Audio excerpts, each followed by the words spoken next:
I was going to say, usually the drawers in front of you have.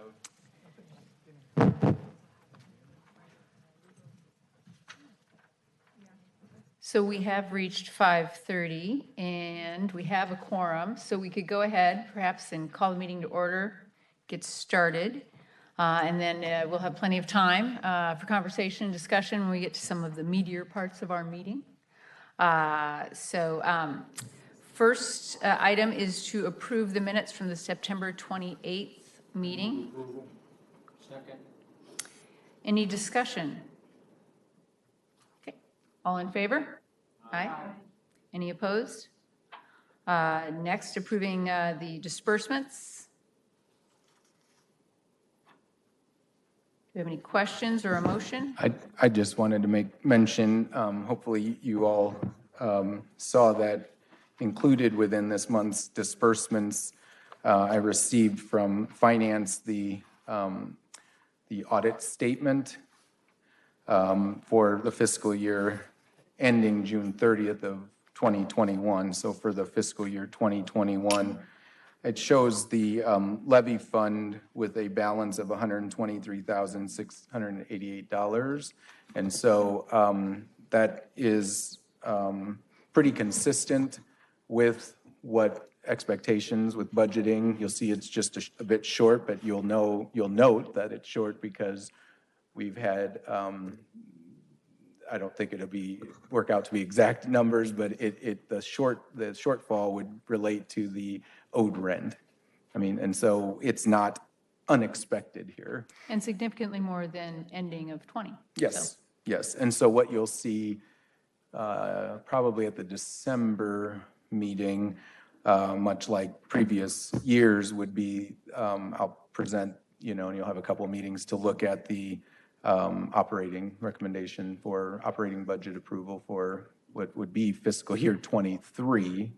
We're in fiscal year 22, not to be confusing, but that we're in our feet are in three different at this stage of the game. So I just wanted to bring that out, that this is about the time of year we usually get that. We receive this information. I like to include it when I receive it, so you have it. Any questions for Steve or a motion? I have one weird question, and I probably missed it last time, but there's an overtime number here. Yeah, so I believe that I'd have to look. It's $253.12, and other than you as a full-time employee, what is that? It's a PD. We have had, when we had Mercado, one of the things that I agreed to do was to have a police officer present, since there was the beer sales. And so you'll get reimbursed through the grant with that? That particular piece, the programming is reimbursable. This would be something that we just did. Okay. Yep. Just wondered. Thank you. I'll move to approve. Okay. Is there a second? Okay. All in favor? Aye. Any opposed? All right. Next, we need to take action on the diner. One second. For some reason, she's not. Oh. She's not hearing. We've had this problem before. I'm not sure why she's not hearing this. Hold on, please. He's trying to get somebody on remotely.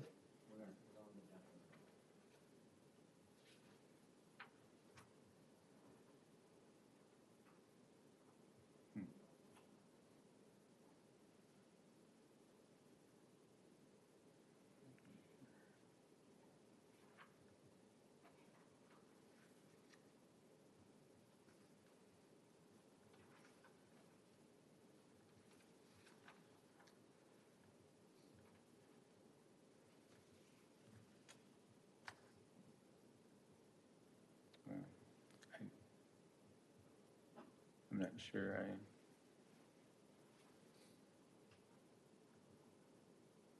let's see.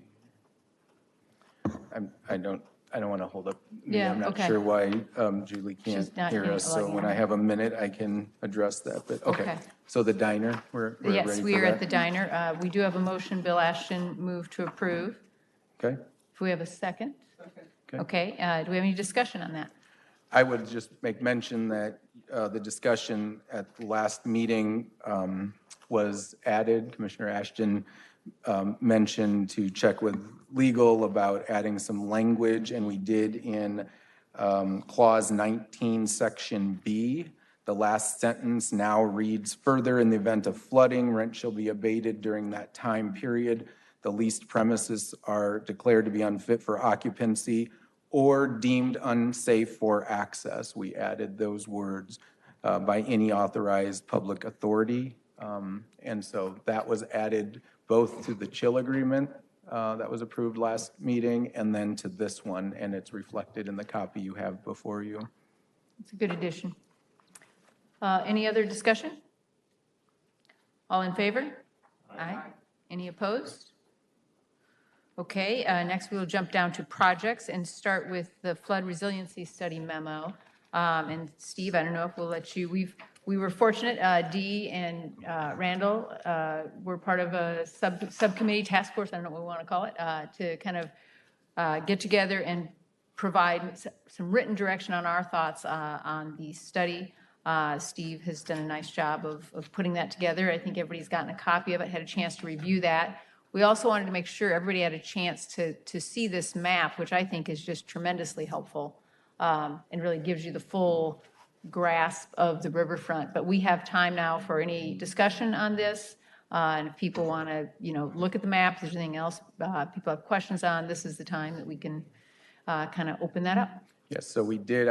I do want to start off by saying that we did I spent some time with the staff person that is responsible for some GIS sorts of things, and we added many different items, our assets to, and some information related to some of those assets, and we can add even more as time goes by here. But that also strengthens this physical map that you see. And then looking at the legend, you can tell that there are some other points of interest that they layered to the map as well. And so even after today's meeting, if someone wants to, look at it or whatever, we can make those arrangements. Just let me know. We just need a table. Is this map going to be available for commissioners now, kind of always? We'll have access to? Yeah, I'm going to have it at my desk. Okay, so, good.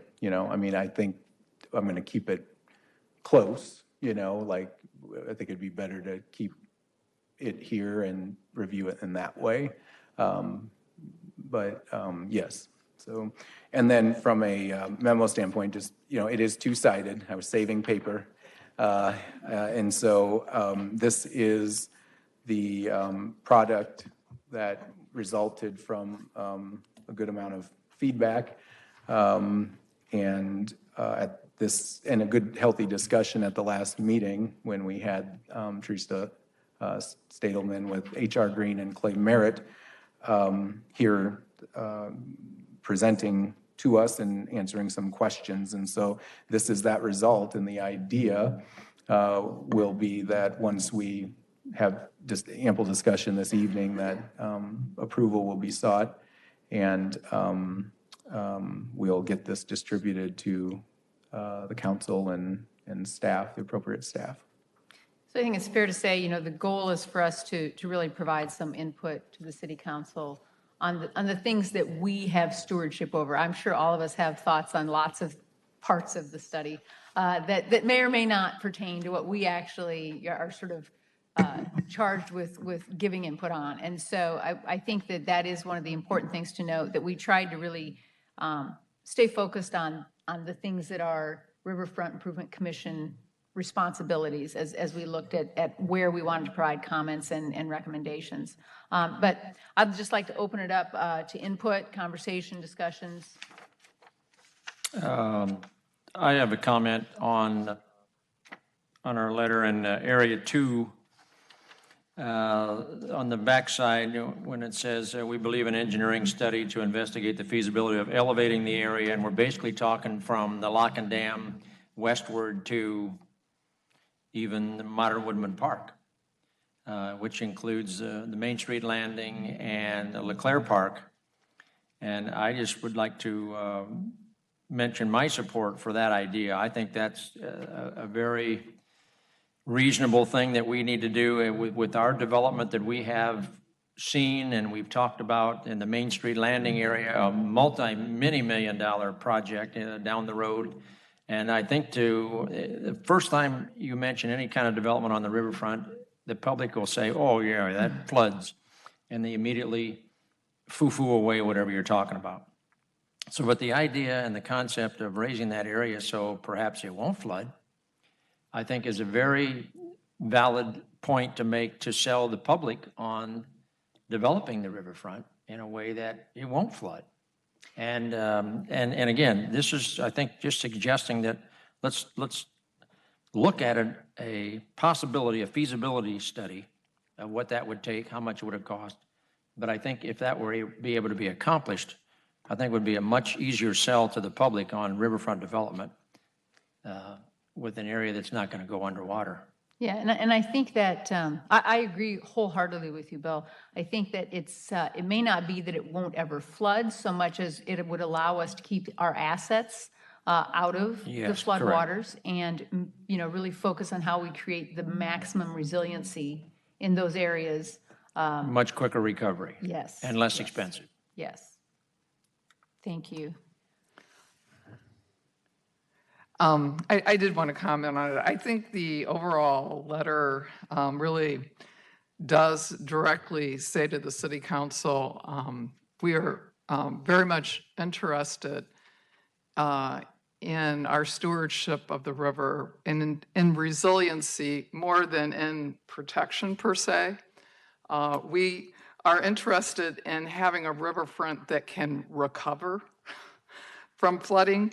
And we also are very interested in having the assets that we currently manage either mitigated in terms of having flood protection, and these are assets that we had to point out ourselves existed on this map to the city staff. I think that's important and that we're saying that, just like we believe that business mitigation in terms of protection for their own assets are important in this riverway. I think that's a good communication. I think the last paragraph, though, really in the last part of it really says it all. We know whatever the council approves, it's going to take a very long time to get any of those done.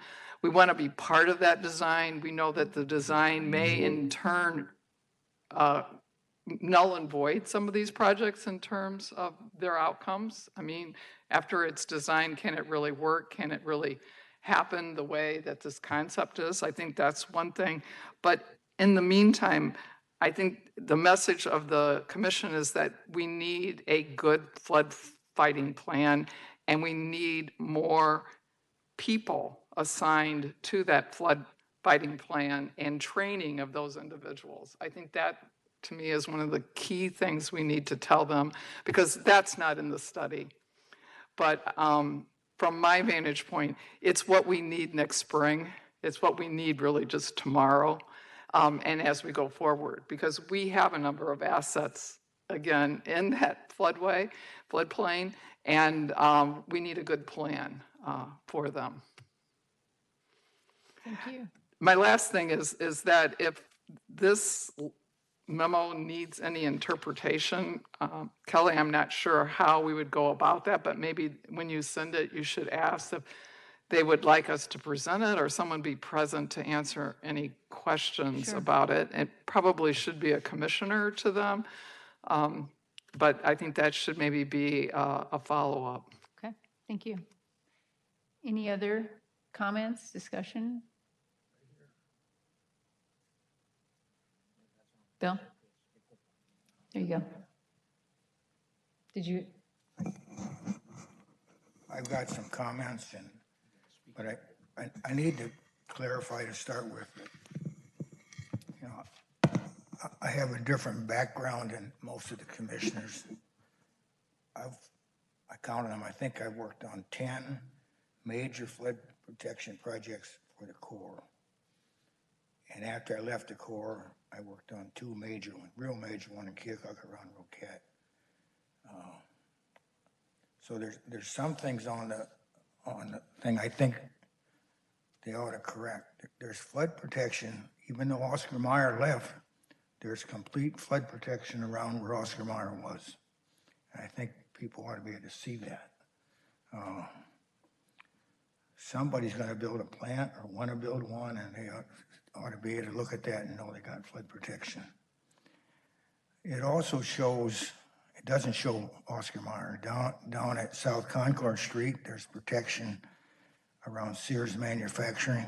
The piece along River Drive is shown to be rebuilt. I don't know why. It's been built to Corps of Engineer standards.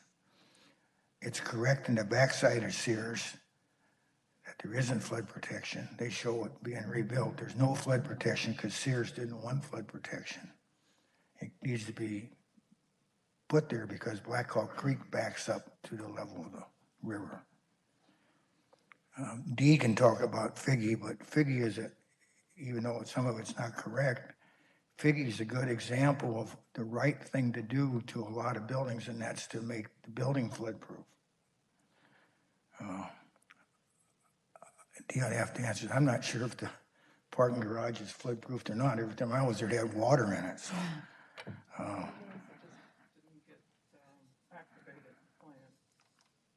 the other thing I think should be on there is because people don't like the name of a gate, but there's a lot of gates that are required. And for example, here, there's no gate shown at the water plant, and there's got to be 4 gates there because the railroad goes through there. And that's not hard for them to do, just put those yellow lines on there.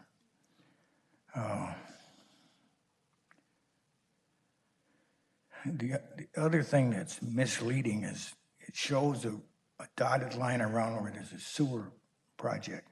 I want to use Mound Street as an example. They show a road raise at Mound Street and River Drive, which is needed. By raising it, you keep traffic there, and we want to see that.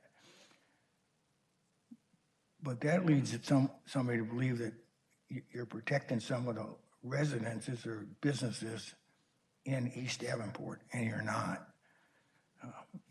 Dee and I know very well from fighting floods down there that the water backs up through the interceptor, bubbles out through the holes, and floods that. That's not going to stop by building a road raise. It's just going to make the water come up on another manhole. So there's a lot of comments, and I would like to ensure that the levy commission, each of those projects on there are going to be discussed and beat around and funded by the city. And I'd like to see that the city give to the levy commission at least an opportunity to see what the consultant finished or did from the conceptual plan. I mean, of the major projects I worked on, there's always a conceptual plan, and I can assure you that not a hell lot of things got built like the conceptual plan. Lots of people put the input into it and improved it. And that's what we want to be able to do. So, Bill, you're saying you would like to add to this letter perhaps a request that we see the finished conceptual plans of any of the individual components as they're developed by the consultant, sent to the city. They should go from the consultant, they would go to the public works staff.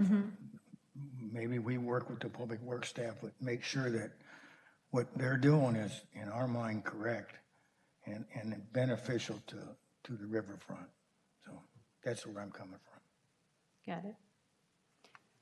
I'm thinking that we might, Bill, have taken a new path with the city council in that we have had an opportunity in this study to be part of it. We might have had to ask at the beginning that the consultant come and visit us, but I think now the staff understands that there are many of us that are very interested in the planning process of the projects, and I hope it may go without saying that the council would be open that projects that are going to be, impact the riverfront would have staff participation and commission review of some point and input.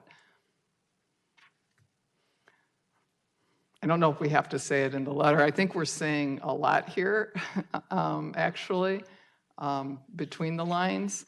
I mean, the whole idea about raising roads, it's very important to us too, because that's how the commerce gets to the riverfront and keeps the businesses that we lease to supported. But at the same time, we talk about a business mitigation plan. And it's very obvious that in the East Village, which is floods much higher, it's not part of the riverfront, but it's adjacent to it, that those businesses are not protected, and that having a program where things can happen in the East Village and other businesses that might be behind a temporary wall, things that they can do to their own property, having maybe a cost sharing with the city, because I think every flood protection wall or berm should have a second backup plan, which would be individual protection. I think that, I think the city should consider that as part of as part of the things as they're going forward. They do not want to take responsibility of individual businesses. I understand that. But I think the city has a role in allowing the businesses to take that opportunity themselves and have a clearer conscience or a sense of safety that I think they lost in the last flood. Steve, I think we could, I mean, to Bill's point, I think it would not be hard to add a final sentence, perhaps. Just, that we look forward to continued input. Engagement. As they proceed to conceptual plans and designs. And I think that maybe captures the idea of, our desire clearly to continue to be involved, at those levels. I've got one last comment. When flood protection was built back in the early 60s, it was a big dam levee going down on a great big gate. Galena is the best example. It's still there. The great big gate. I mean, it's 14 foot high or something. If they shut that, nobody would want to go into Galena. But in the same sense, since that time, because of good pressure from the people, the Corps started making removable gates, removable flood protection. And I really think some of the areas of Davenport are really ideal for that. For example, the areas along LeClaire Park, you can build a lower levee and then put a removable bulkheads above it. Basically, that's what's done at Modern Woodman. They get them in the hell, but they don't have to put them all in. You go over to Rock Island where the Jumer's boat was, we designed all that removable gates, and they put the bulkheads in as they need. If you go to Waterloo, the west bank of the Cedar River there, you can't tell there's flood protection. Everything is removable. And I really feel as Howard R. Green moves forward, they ought to think hard about where we could really use removable gates to satisfy the people. Okay, lots of good input. Anybody else? Okay, Steve, so maybe slight edit at the end of that, but otherwise I think pretty sounds like we're in pretty good shape to go. Should we do a final approval of this, a formal approval? Yeah. Yes. I'll move to approve with that change. It's the Yes. added sentence. I've noted that. Okay. I'll second that. Okay, any other discussion? All in favor? Aye. Any opposed? All right. Next, we've got the CIP recommendations. We've got a list there. Yes, so I submitted, as is protocol, but prior to that, sent out the list for some of your review and any feedback that you might have, and heard from a few of you as well. I wanted to just highlight a couple of these because you have this list in front of you, and it really takes into account a 6-year budget plan, and so it's good to have inserted into the CIP, but it changes every year as it relates to various projects and all of that. And so a lot of emphasis is placed on the immediate next year. So in this case, fiscal year 23, and a lot of those projects were placed in there last year by us. And so they're just kind of moved forward, and we'll see where that goes. The next process is, I'm part of a city staff group that begins to collect all of these projects that have been submitted, and it begins to look at the dollars available and begins to thin out the overall CIP 6-year plan, and then council receives that. That takes a couple months, and then council receives it, and they too have a very active role in that, both on the front end, but also obviously on the approval end. But a couple highlighted parts, I mean, for us, next year, I'm kind of hopeful about, at the Freight House, there's some need for some gutters in the roof, areas of the roof are, we've been patching, and I think we need to look at that. So that's been a project for a couple years, and so, hopefully that will be, it's not one of those great, projects like the deck was, but it is still one of those maintenance projects that, to an asset that we have that draws a lot of programming and people, is something that's needed. Parks, I know, submitted a band shell stage painting, I think I called it in here. They submitted two, so one of those will get eliminated, but they match, so it's fine. One of the suggestions for this year as well is in partnership with the flood study, to look at the area around Leclerc Park band shell, the greater area and the seating area, and seeking a engineering review of that area, to investigate the possibility of elevating that area. And so that is a study that I know people don't always like the word study, but sometimes you have to start, somewhere, right? And that is a very important piece if we're to look at the area south, between the tracks and the river, especially from the dam to the modern Woodman Stadium, in that whole area. What would it look like at certain elevations added? Don't forget, that's how it was created. I think people forget that sometimes. That isn't how it was found. I mean, we have man-made the very riverfront in that area, but it's at 15 feet. And so what can we do, to look at elevating it up a little bit more? So I think that's what that's getting at least in a part of it. And then the other two are kind of linked and are through ongoing discussions that I have with various folks, both council members, but also tenants and interested parties around the Freight House and even, Union Station, but to look at that area and begin to be much more deliberate about marketing it as a district.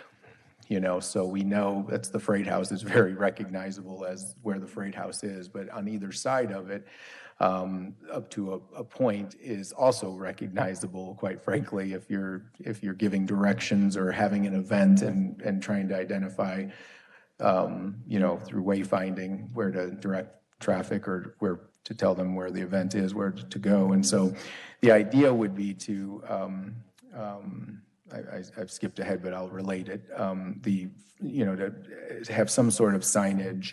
The idea really is at the entrance of River Drive in Ripley, since it's that's their main entrance, or one of two main entrances into the park, into Leclerc Park. It's still the main one, even if you have Harrison upstream. But the idea would be to have some sort of signage that would indicate that this is the Freight House District, and maybe even then also indicate, what is contained within that district, the various amenities and tenancies that are there. Relatedly, further downstream of the Freight House in what we call the Florian Keene parking lot, so the modern Woodman Stadium parking lot, this is, if we're able to get, and I'm sorry I didn't lead off with this, the very top item is one that's of great importance to us. This is the sort of the electrification, if you will, of the Keene lot. And if we're able to secure that project, what naturally comes or follows that will be greater events, greater number of events and expanded events, both connected to and maybe even not connected to the farmers market. But those parking lots, while they are perfect for, in many ways, they're a perfect setting, perfect venue in some ways for some events, they don't have the kind of electricity and required constant cost of renting generators, and that sort of thing. We have some ability to run to a point off spider boxes, but then we lose it very quickly. And so it limits our capabilities. Well, we see that as part of this Freight House District and being able to offer more activities and events in that area. And so those were added. And so I wanted to bring some attention to you. When I say added, I mean from last year's discussion that we had. And I don't know if there's any questions, but like I said, the coverings. So these are, this has long been talked about inside the farmers market, but in the lot, to have some sort of shield from, their rain or shine, but the sun on asphalt is pretty hot for vendors and customers alike. And so, and then of course there are other elements too,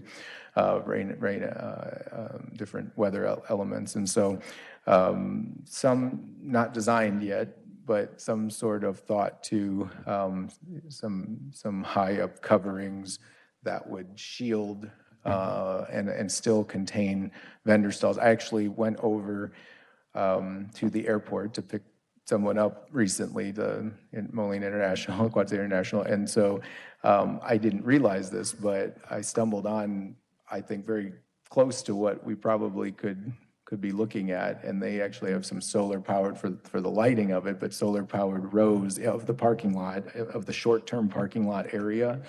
I snapped some pictures of it, but I think that is what is being, at least in many ways, contemplated, something along those lines, where it could be, that'd be pretty cool if you're at the Freight House Farmers Market and it's solar powered also, that you're able to use some of that from that power as well from the grid, but to have the covering, but it's open aired.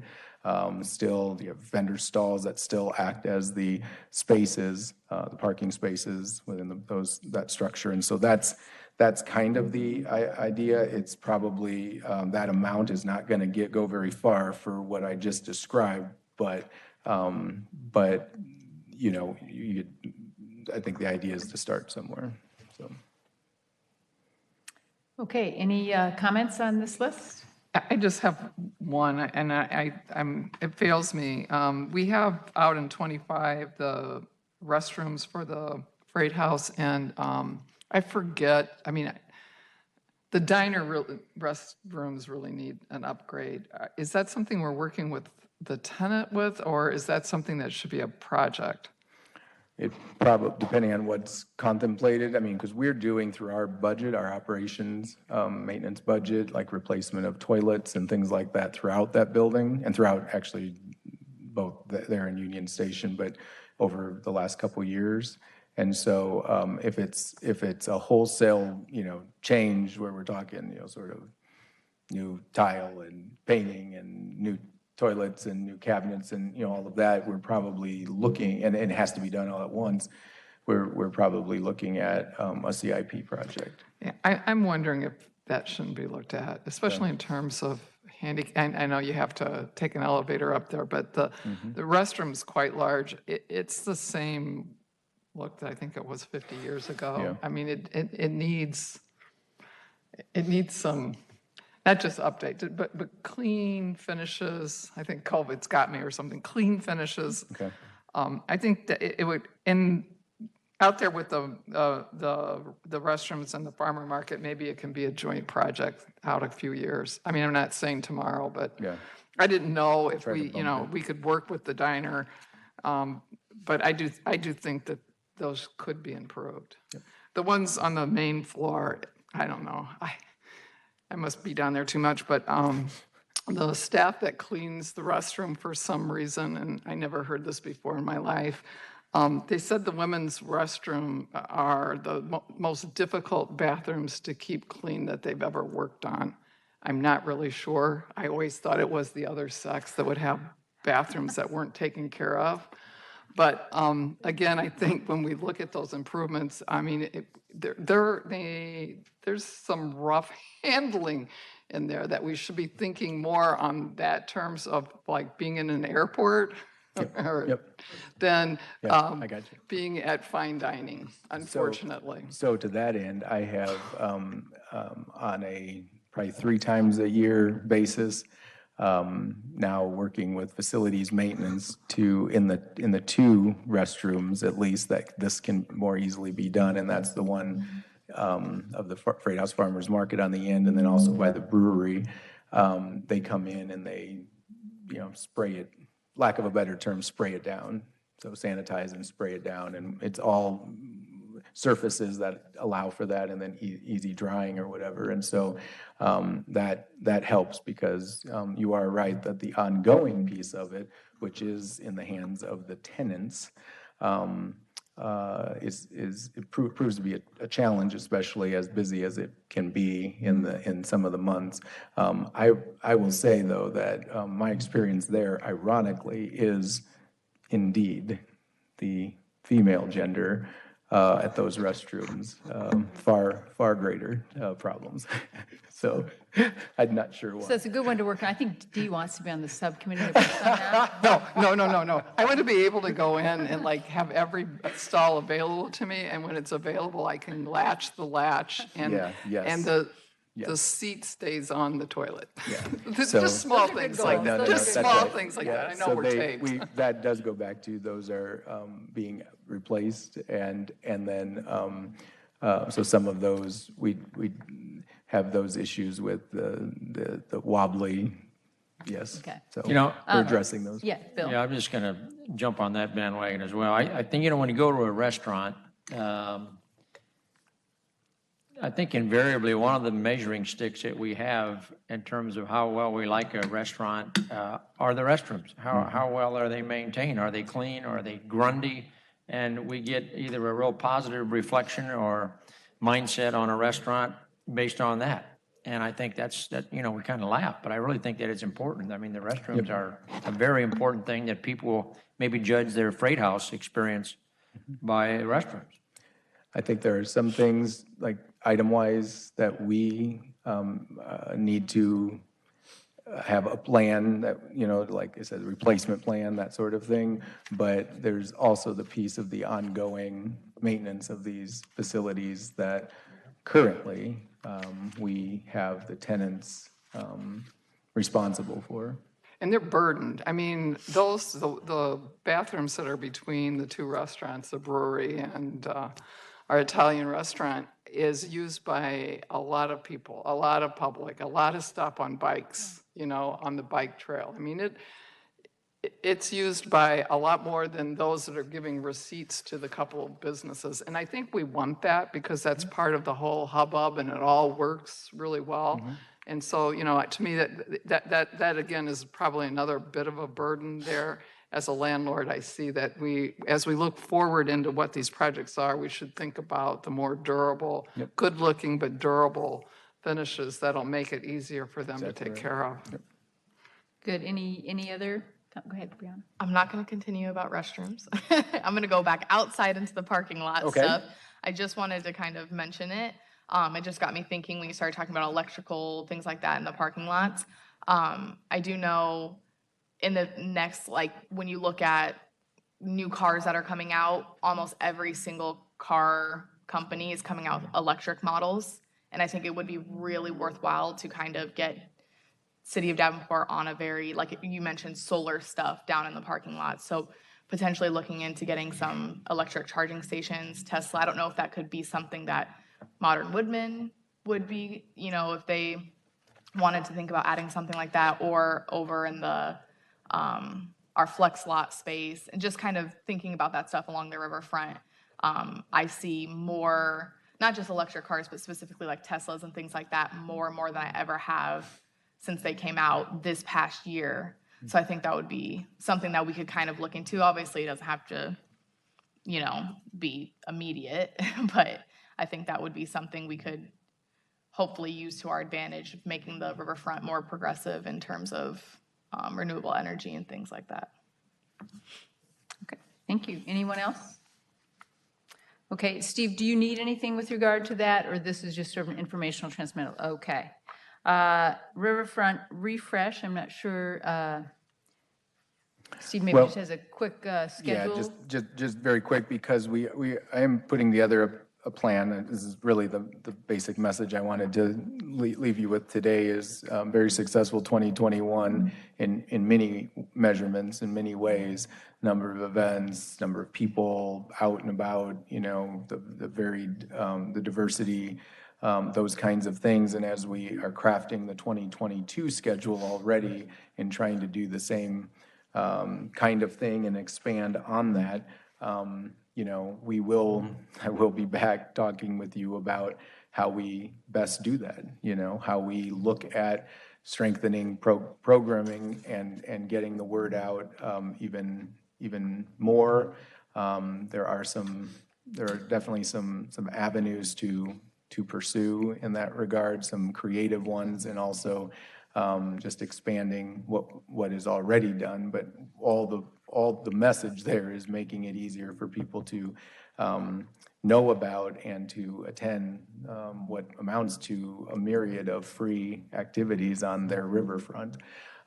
With that, of course, in what we call Riverfront Refresh, and it works, so we'll keep the name, I think, is the sort of the operations and maintenance. And so you will also receive from me a recommendation, proposal, something along those lines, something to react to, for how we ensure that we not only sort of just do the minimum on the riverfront, but that we are constantly more attentive to, as a community, as a city, more attentive to what I'll call the finishings of things. I think that's important, especially as we are inviting more and more people to these areas. And so we have to be ready for those. We've talked about this before. If we're planning, it's all kind of interrelated. If we're programming, we want people there. We have to be ready to receive them, and we want it to look good. And that is throughout. That's from River Heritage when we're talking about passenger cruise ships to and including Veterans Memorial Park and Credit Island. And if we're talking about thinning trees, much needed, dead trees in Credit Island, we need to make sure that that's stated and actively pursued as we move forward, because that's all part of the riverfront experience. Okay. We will look forward to more detail when you're ready to prepare that or present that. Next is the Channel Cat Intergovernmental Agreement. Yes. Discussion and potentially action tonight as well? Yes, and so let me first back up and explain what this is. So this was a couple years ago. We received a $1.2 million FTA grant to replace what we call the Lower Lindsay Park Channel Cat dock area, okay? Very, very popular Channel Cat. Many of you have ridden on it and will continue to. This is a joint project with Metrolink, who operates and has been successful with the FTA previously in receiving funds and did so again. A couple of years ago, they upgraded and replaced their docking system at the Moline Channel Cat dock area. And so with COVID and other things, it's way behind as far as, this is like now, I think we're going on the second year of post-approval of the funding. The city of Davenport already budgeted the $300,000 to receive the $1.2 million for the total $1.5 million project. All that's been done. It's a very exciting project. What you have before you tonight is finally the intergovernmental agreement that we need to recommend approval, and it will then go at the next cycle to the city council for its approval. And then it is executed on the other side as well. This is a requirement of the FTA grant. Okay, does anybody have any questions on what this is or any of the terms of the agreement? Do we have a motion? I don't have a motion, but I made some notes and some comments to try to help my fellow commissioners understand what goes on here at the Channel Cat. I was fortunate enough to design one of the first Channel Cat docks at Lindsay. It's made out of wood. It's 26 years old. It has needed replacement for a long time. It has a major problem there with depth. He has trouble getting the Channel Cat into the dock sometimes. I've worked a lot with Jim Nelson. He's the head of Metrolink, and there is no finer person than Mr. Nelson. He really is interested in the area. He could easily get other jobs, but he prefers to stay in this area because he likes it. And because of that, he takes a sincere interest in the dock. The individual Channel Cat dock that we made was made out of lumber. The Channel Cat docks they have now are purchased, like Superior Dock. They give them the spec. They designed the dock.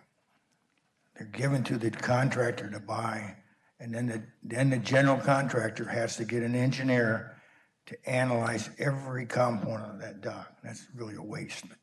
I had fortune to do that once. It's a waste. I think the Channel Cat dock at LeClaire Park should be moved downstream to the downstream riprap down there. But they don't want to do that because of the cost. But they'll constantly have trouble with dredging at the upstream end. It traps the sill. And as Steve mentioned, our job tonight isn't to, design that dock or worry about it. Our job is to recommend to the city that this agreement is okay. And the agreement basically says this dock will be there for 40 years, and the city will contribute $300,000, I think it is. Mm-hmm. So I recommend approval. We have a second? I'll second that. Okay, any additional discussion? All in favor? Aye. Any opposed? All right, that carries. Next, we have staff report from Parks. At our meeting this month, we didn't quite get the Parks Master Plan. We should be getting that in November, and that covers every single park property in Davenport, and so that'll be a big deal.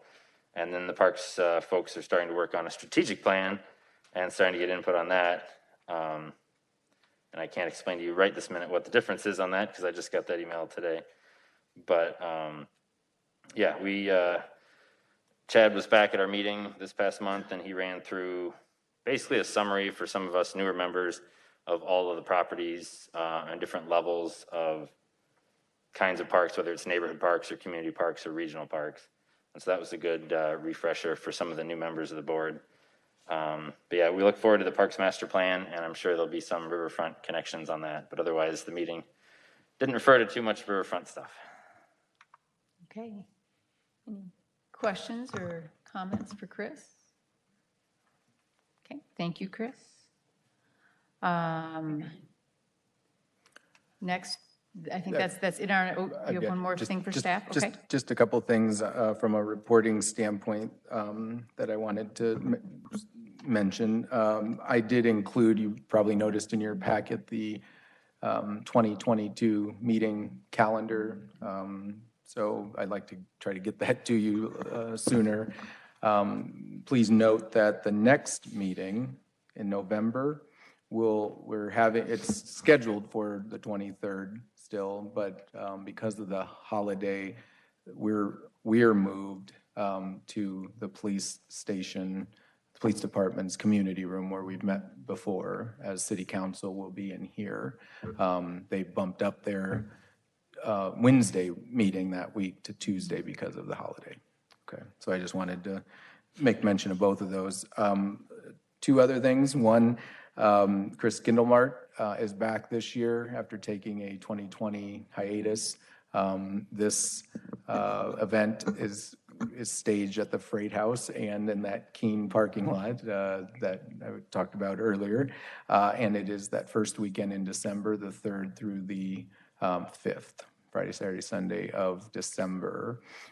So hopefully it's not like, freezing cold, but maybe very nice for the backdrop. There'll be lots of vendors and music, and it's a free event as far as to walk around in. And what will not be occurring this year is the holiday train that 2 years ago we were able to combine those two events. They happened to land on the same or overlap a little bit, and so CP, Canadian Pacific, has again elected, as they did this year, to do so in a remote way. I'm not sure how that works, but some other way. And so maybe they'll return next year because there were throngs of people that attended that in 2019 for sure.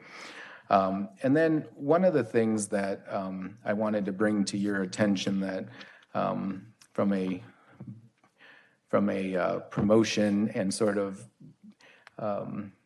communication standpoint is something I have been in contact with, and there's enough from a budgetary standpoint, certainly enough ability here, as long as there's no huge objections from you all. But there's something called Hello Lamppost that I just want to take a brief second with you, a couple minutes here to talk about, because it's a really cool idea that I think could benefit not only from an event promotion standpoint, but honestly a number of sharing communication kinds of ideas with with visitors as well as citizens of our community. What this is a really cool interactive communication mechanism. And so, Hello Lamppost, imagine, if you will, a little sign with a QRL or a number to text on, well, we'll go with a lamppost, but it really could be on just about anything. And you pay for, it's fairly efficient and economical, but you pay for the number of sort of objects, they call them, and then you can have multiple places where you place them. So for example, we could have, say, going into next year's 2022 season for various events and activities, we could have a calendar of events, but that would be very visitor friendly, very user friendly. That someone would come up to that sign, use the QRL, and be greeted right away with messages that we would create, right? And there'd be this back and forth. It wouldn't just be a one-off, and then receive the information that they are seeking. You could also, my mind's going fast on the kinds of ideas that we could pursue. So we have multiple things under construction, at any given time. Soon we'll have Veterans Memorial Park under construction. How cool would it be, to be able to sort of go back and forth explaining what's going on there. You know, even the history, but the construction project, explaining some of that, right? Someone's there, they're obviously looking at this, they're interested. We could even look at surveying folks. I mean, the flood study recently, this would have benefited that terrifically. I think we had to instead stage, it worked, but I mean, we had to have a booth at the farmer's market and a couple other events. Well, that's one way, but wouldn't it be cool to be able to interact with the public on an ongoing basis about what they want to see, what they like, what they would like to see improved? There are really some great opportunities here, and for a few $1,000s and without a year, without any major objection, I'm planning to move forward because I think it's a cool idea that that we should. I think we should be part of. I think we should lead on this. I think there are other opportunities for some others once this works and gets out to fall in, to partner with us, and I think then they can help to possibly sponsor some of those added costs that it might be. But I've done a lot of the research on this, and it was presented to me initially as really just maybe a sole focus for a smaller area, perhaps just like around the market or something for the market. I see it as a much bigger opportunity for us to convey and to keep people in just what we're looking to do, informed and excited, us connected with them connected with the Riverfront in a much better way. And I just think it's something worth pursuing. So I wanted to make mention of that and make sure that you understood a little bit without moving too far too fast. But I also think there's times of the essence to spend the next several months putting it together so it's ready for the spring as well. So Steve, when you say it's interactive, in what format is so it it's, actually it's, interactive? it's like it'd be a texting, and a phone kind of. So somebody's texting back to them? Yeah, it's very interesting. I saw it So happen. is this a and physical you sign load it- that's actually at a site? Yeah, yes. Right. Oh, it's just a bot? But it's, Okay. but yes, it's signage, like small signage placed as however we want it to be placed. How We big make the signs, so that's part of it. Yes, we're in control of all that. How big is the sign? Oh, it's not, I don't know yet. It doesn't have to be real huge. Yeah, it doesn't, I mean, we will be responsible for creating the sign with content that we work with them on, but it will not be something that will be obtrusive. It doesn't have to be small. Frankly, I've seen the Riverway signs for like the audio things. I don't know if you guys know what I'm talking about. I don't know exactly, but they're like this, okay? Yeah. I'm envisioning something along those lines. We're not really wanting it to be obtrusive, but it's got to be seen, so that people partake in it. There's have to be some level of a bit of a campaign to, And these are what mobile these? that we can move them wherever we want them? You have the ability to do that, yes. I mean, there's not an unending number of times. You can't like weekly change course without that costing. I don't think we need to, though. I think we have a couple messages that we could outline that would be of huge benefit to us. So you're working on getting that information to us? I'm working on actually making this happen. Yeah. That's even better. So will there be, how long would it be before there'd be a presentation of some sort that sort of outline, okay, these are the areas that we'd have the signage and the interactive opportunities? I think I could do that at the next meeting. Okay, great. For you. I think that sounds good. Yep, Okay, anything else, Steve? that's all. Okay, that's all of our agenda. We have public with business. We have, Bill?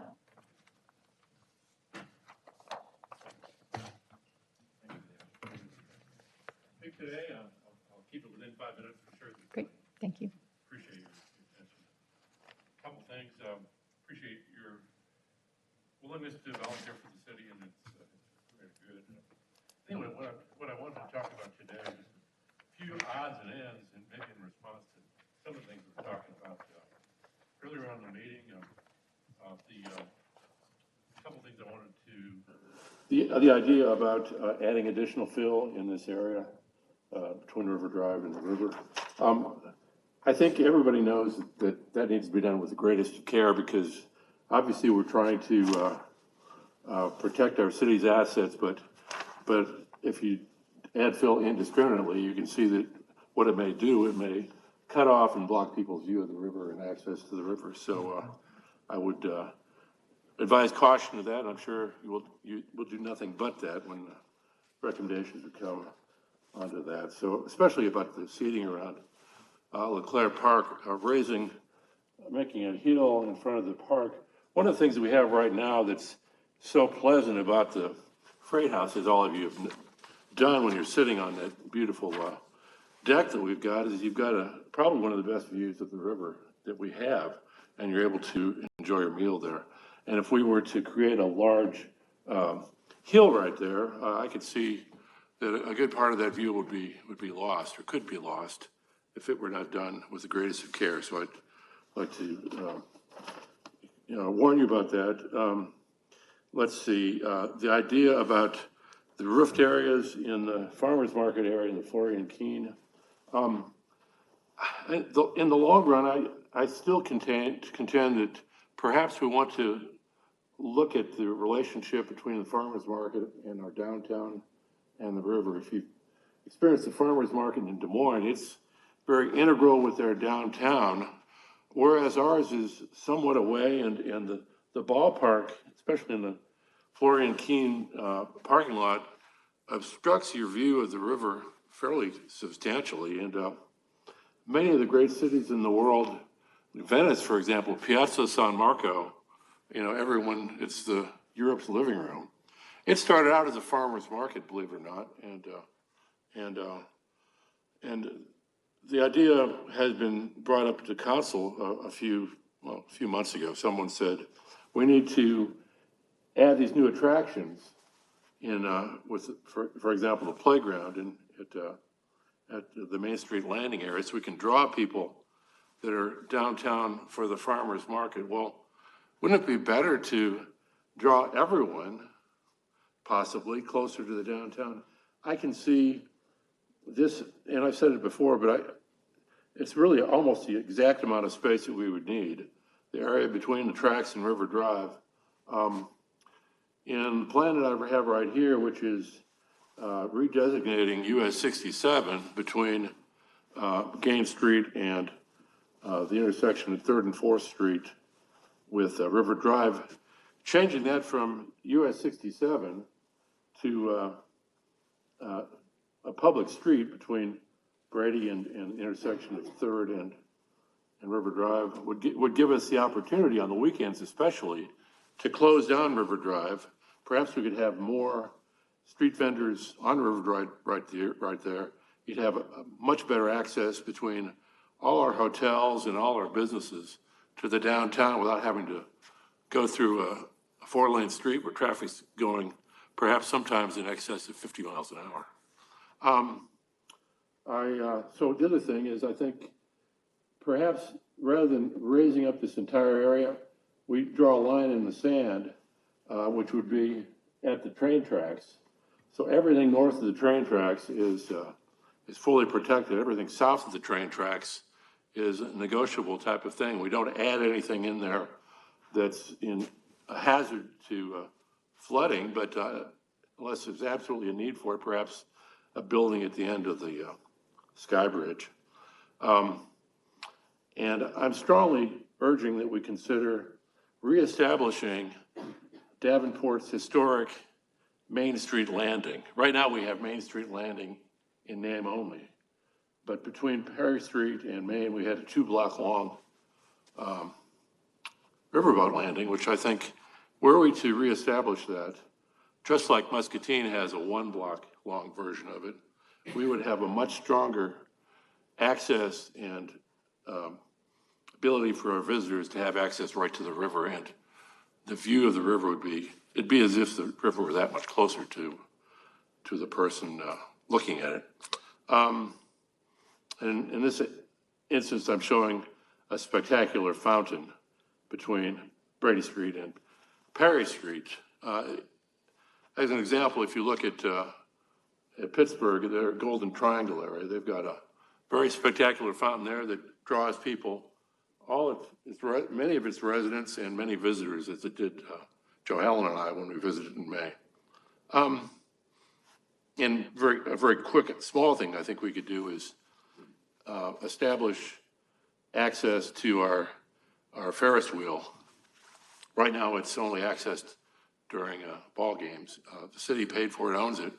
I think it would be nice for everybody to have access to it, especially our visitors. It's a beautiful Ferris wheel, nice way to experience our city and our riverfront.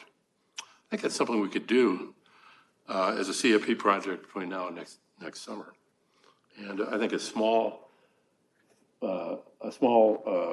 statue of some type of a raccoon for the rascal raccoon, I think would be a good thing in front of our ballpark, very similar to many of the major league teams. Have it done by somebody that's really good.